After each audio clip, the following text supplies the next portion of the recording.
Oi, aqui é a doutora Cristina Aguiar, com a live da quinta-feira. Quem entrar, dá um oizinho, avisa da onde que está entrando, para que eu comece a falar sobre o tema. Todas as quintas-feiras, quem me acompanha sabe que eu escolho um tema de neuropediatria para falar. A intenção é explicar as diversas patologias que existem na neuropediatria. A neuropediatria, que é a neurologia infantil, é muito pouco entendida. Quer dizer, as patologias da neurologia são muito pouco entendidas pela população em geral. Existe muito mito, existem muitas invenções. É uma especialidade pequena, é uma especialidade com poucos profissionais.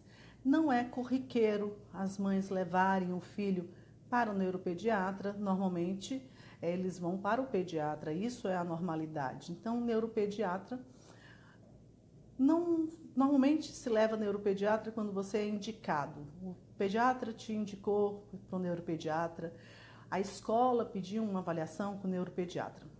Eu acho que às vezes dá uma certa confusão, porque o neuropediatra, você pode vir para o neuropediatra para o acompanhamento do desenvolvimento, sem precisar ter problema.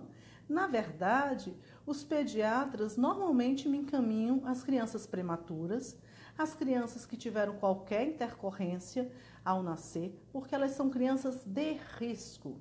De risco de quê? De risco de poder ter algum atraso do desenvolvimento.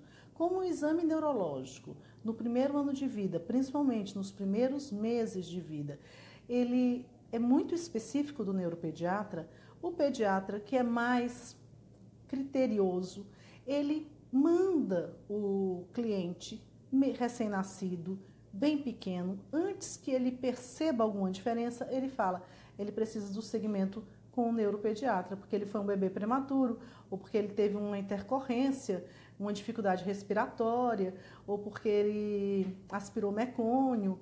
Então, os pediatras estão começando a indicar o neuropediatra sem doença, quer dizer, para acompanhamento do desenvolvimento. Porque a neuropediatria, ela trata as patologias da neuropediatria, mas também ela avalia o desenvolvimento da criança.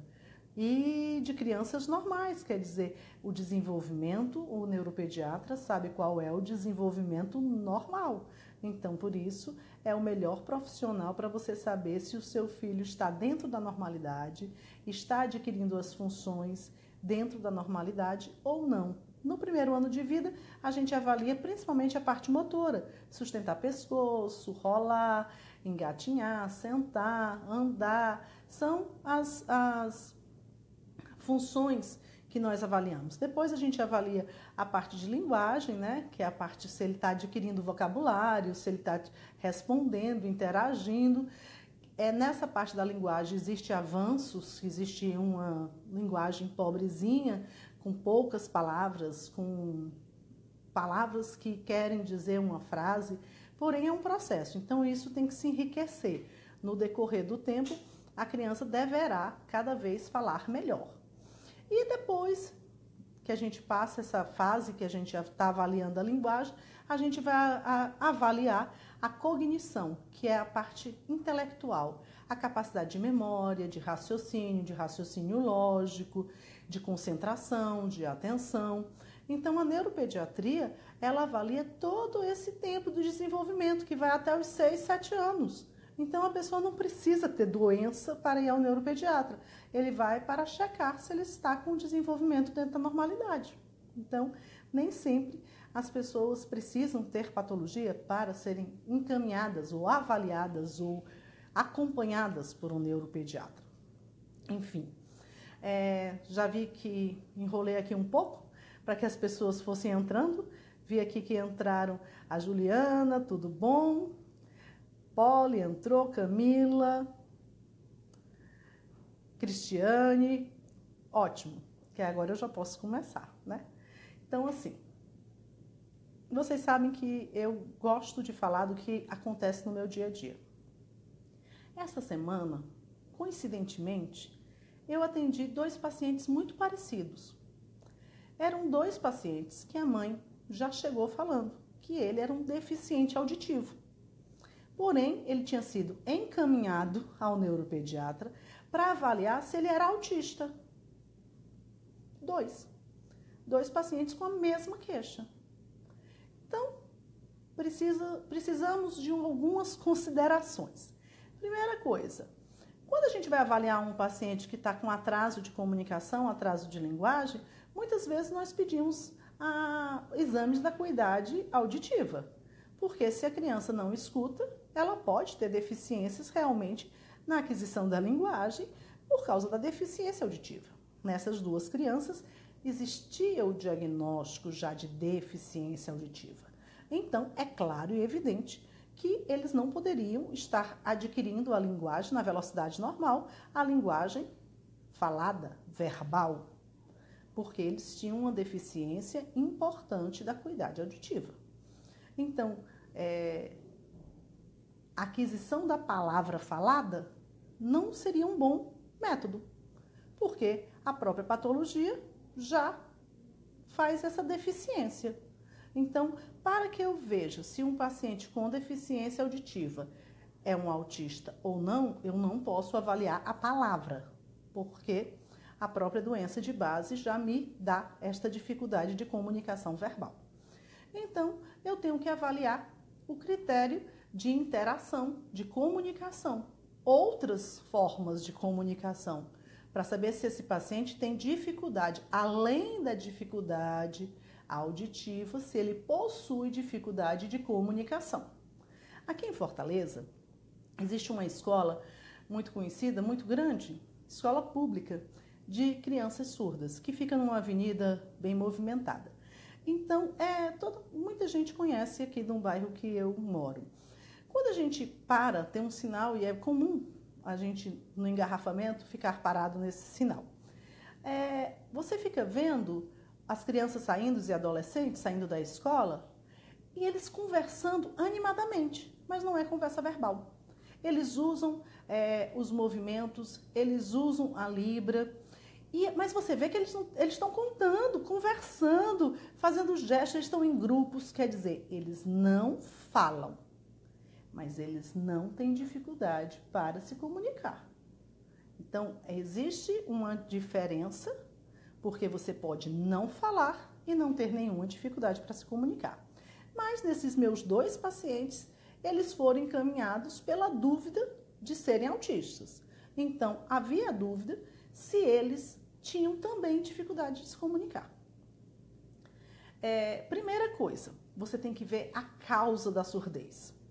Se foi por uma sequela de meningite, por exemplo, pode também ter afetado a parte cognitiva.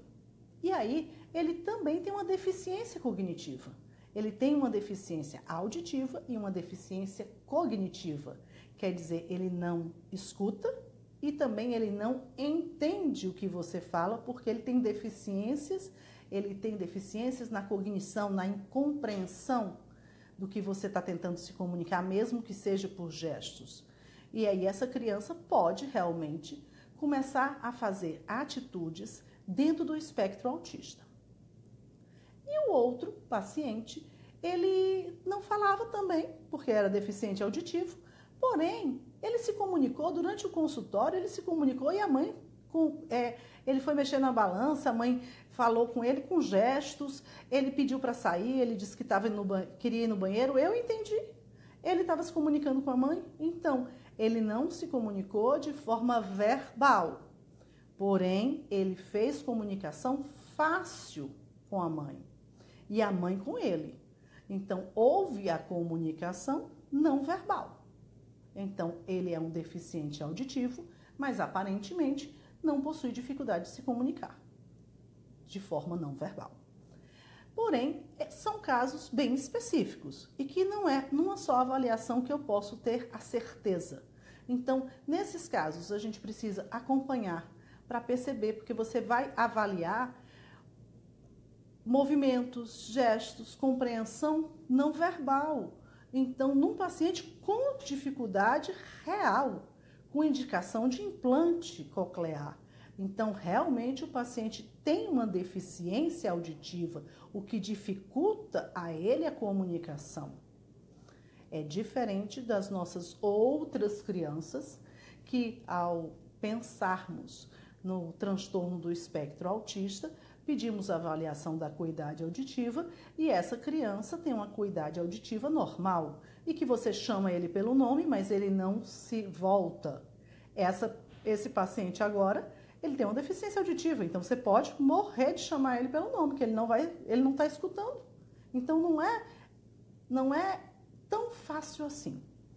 Então, por incrível que pareça, eu não me lembro de ter acontecido antes pacientes com diagnóstico de surdez importante terem sido encaminhados pensando no espectro autista. Desses 2 pacientes, em um, eu acho que merece uma melhor avaliação. No outro, eu descartei mais facilmente o espectro autista. E num paciente, eu pedi avaliação de colegas da psicologia, da fonoaudiologia, da escola, o relatório da escola, porque eles estão em escolas adaptadas, eles não realizam a inclusão. Neste caso, os 2 estavam em escolas para deficiente auditivo. Quer dizer, eles estão assistindo aula em escola especializada para essa deficiência. Os professores já sabem se comunicar com movimentos, com gestos, usando os sinais. Então, e eles têm experiência. O professor tem uma experiência vasta, porque quem é professor de uma escola dessas, não é professor há 1 ano, é professor há vários anos. Já passaram várias turmas com pessoas, cada pessoa é única. Então, já passaram muitas pessoas, muitas crianças com deficiência auditiva e ele conhece bem a deficiência auditiva. Então, a opinião deles da comunicação, de como se realiza a comunicação, qual é a dificuldade que ele encontra, o porquê da dificuldade, vai me ajudar a fazer esse diagnóstico. Porém, de uma forma simplificada, eu diria que nos 2 casos, em um caso, eu tenho uma deficiência auditiva, provavelmente com uma deficiência cognitiva, por causa da doença de base, e provavelmente ele será enquadrado no espectro autista, porque realmente ele possui algumas características. E eu não posso me ater tanto à definição do espectro autista. Na definição do espectro, eu considero que para você estar dentro do espectro, eu preciso ter dificuldade de comunicação e interação social. Porém, neste caso, ele é um deficiente auditivo. E o deficiente auditivo possui dificuldade de comunicação. Então, você não precisa ser autista, deficiente auditivo e autista. Você pode ter a dificuldade de comunicação apenas pela sua dificuldade auditiva. Então, é peculiar. Eu achei assim, e principalmente quando me surgiu o segundo. O primeiro, tudo bem. Quando me surgiu o segundo, na mesma semana, eu achei um pouco, e fiquei, realmente é mais difícil da gente avaliar. Então, era sobre isso que eu queria falar. O paciente com deficiência auditiva ou um paciente com deficiência visual, ele não precisa ter espectro autista. Não. Porém, ele também pode ter espectro autista. Eu posso ter um paciente cego autista. Eu posso ter uma criança com síndrome de Down dentro do espectro autista. O espectro autista pode ocorrer num paciente com deficiência auditiva, com deficiência visual. No deficiente auditivo é o mais difícil de você avaliar, porque ele já possui uma patologia que dificulta a comunicação. Então, pode ser justificada essa dificuldade de comunicação pela deficiência auditiva. E separar joio do trigo aqui são características, são observações extremamente subjetivas, que você precisa de um profissional com muita experiência na área, para que você possa separar o que vem da deficiência auditiva e o que pode realmente ser um espectro autista ou uma deficiência cognitiva dentro do espectro autista. Eu queria dividir com vocês essa minha experiência essa semana. Espero que, do mesmo jeito que vocês tenham parado para pensar, entender, para ver que as coisas realmente Medicina é difícil porque as pessoas não têm apenas uma patologia. Quer dizer, você por ser cego, você está livre da asma, você está livre do câncer, você está livre da deficiência cognitiva, você está livre de epilepsia. Não, você pode ser cego e ter epilepsia, você pode ser cego e ser asmático, você pode ser um deficiente auditivo e você ao mesmo tempo ser hipertenso, pode ser diabético. Então, a doença não te dá um livre conduto. Então, a medicina é assim, existem as interações, quer dizer, a justaposição de várias possibilidades. Então, por isso, sempre existe o diagnóstico diferencial. Eu penso em algumas possibilidades e tento confirmar ou descartar as possibilidades que eu levantei. Tá certo? Espero que tenha sido bom para vocês. Eu gostei muito da experiência, quando me aparecem coisas instigantes. Eu adoro. Então, espero que vocês tenham gostado da minha experiência e próxima semana eu venho com outro tema para vocês na Neuropediatria para você. Essa live fica publicada. As pessoas que fizeram diversos comentários eu não pude ler agora, mas durante a semana eu tento responder a todos. Essa live ficará publicada também no canal do YouTube Neuropediatria para você. Para as pessoas que não possuem Face ou para as pessoas que preferem o YouTube, tá certo? Um beijo, bom final de semana. Esse final de semana tem feriado. Feriado, olha lá. Um beijo.